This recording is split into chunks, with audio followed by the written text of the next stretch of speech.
Atomic Habits by James Clear. This summary is brought to you by Hook My Book. The book starts with the author's childhood story, of how he overcame a baseball accident that left him in a coma, and how he used some powerful habits to achieve great things over time. He talks about how hard it was to achieve these successes without developing good habits, and how small changes over time led to massive success. We all face challenges in life. We all deal with setbacks, but in the long run, the quality of our lives often depends on the quality of our habits. The changes that seem small and unimportant at first will compound into remarkable results if you're willing to stick with them for years. With the same habits, you'll end up with the same results. But with better habits, anything is possible. Habits are the compound interest of self-improvement. In the same way that money multiplies through compound interest, the effects of your habits multiply as you repeat them. They seem to make little difference on any given day, and yet the impact they deliver over the months and years can be enormous.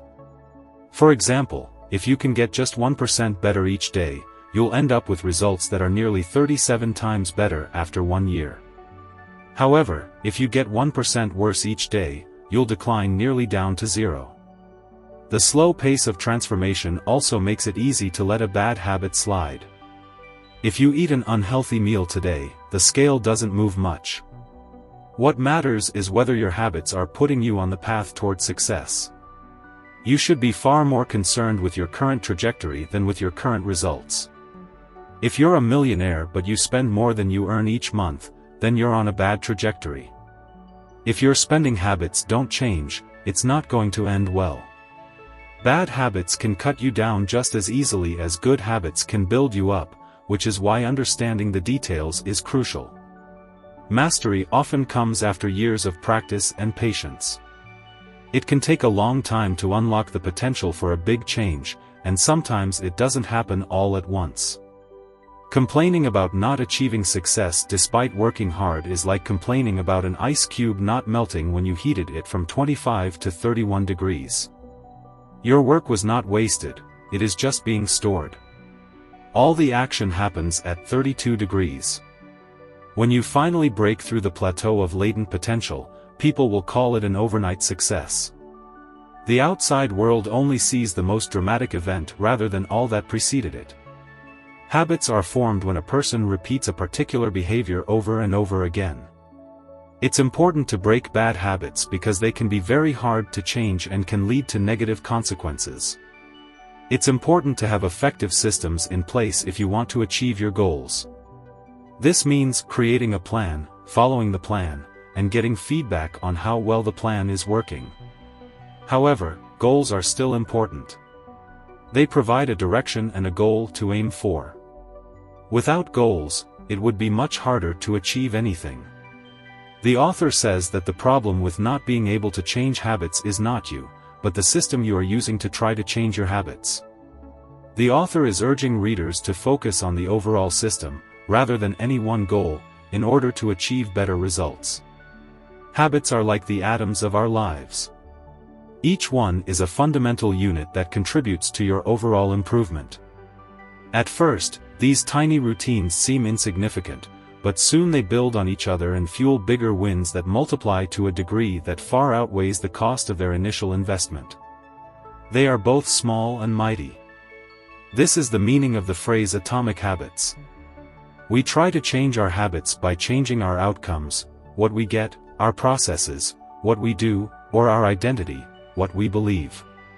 Outcome-based habits are focused on achieving something, like losing weight or publishing a book. These types of habits are okay, but they can be easy to break. Identity-based habits are focused on becoming someone else. This type of habit is harder to start, but it is easier to keep because it changes who you are. Habits are how you embody your identity. When you make your bed each day, you embody the identity of an organized person. When you write each day, you embody the identity of a creative person. When you train each day, you embody the identity of an athletic person. The more you repeat a behavior, the more you reinforce the identity associated with that behavior. In this way, the process of building habits is actually the process of becoming yourself. This is one reason why meaningful change does not require radical change. Small habits can make a meaningful difference by providing evidence of a new identity. And if a change is meaningful, it actually is big. That's the paradox of making small improvements. The book is about how to change habits, and it covers 4 steps: cue, craving, response, and reward. It also discusses 4 laws of behavior change that are based on these steps. People tend to do things based off of cues in the environment, such as what they are seeing, hearing, and touching. However, it is important to be aware of what cues are productive and unproductive and to use those that are productive. The cues that trigger a habit can start out very specific, but over time your habits become associated not with a single trigger but with the entire context surrounding the behavior. For example, many people drink more in social situations than they would ever drink alone. The trigger is rarely a single cue, but rather the whole situation: watching your friends order drinks, hearing the music at the bar, seeing the beers on tap. We mentally assign our habits to the locations in which they occur. Habits are hard to break, but there are ways to make the cues for bad habits, temptations, less visible. For example, you can move the TV out of the bedroom, or remove a single cue, like a TV, that can lead to temptation. The second law of behavior change states that more probable behaviors will reinforce less probable behaviors. This means that if you associate something you need to do with something you want to do, the chances of you doing the former will increase. For example, if you want to exercise, you might associate it with watching TV so that you are more likely to get up and start exercising. Culture determines what is considered attractive or normal behavior. And people often imitate the habits of different social groups in order to fit in and feel accepted. Joining a culture where the desired behavior is the norm can help override the normal behavior of the individual. Although most days we would rather be part of the crowd than be on our own, it is important to remember that we should always strive to be our best selves. The third law of behavior change is that you need to make it easy for yourself to do the behavior you're trying to change. This means making the process as easy as possible for yourself, so you don't have to expend a lot of energy or willpower in order to follow through with the new habit. In practice, it doesn't really matter how long it takes for a habit to become automatic. What matters is that you take the actions you need to take to make progress. Whether an action is fully automatic is of less importance. The law of least effort is what governs how humans choose between 2 similar options.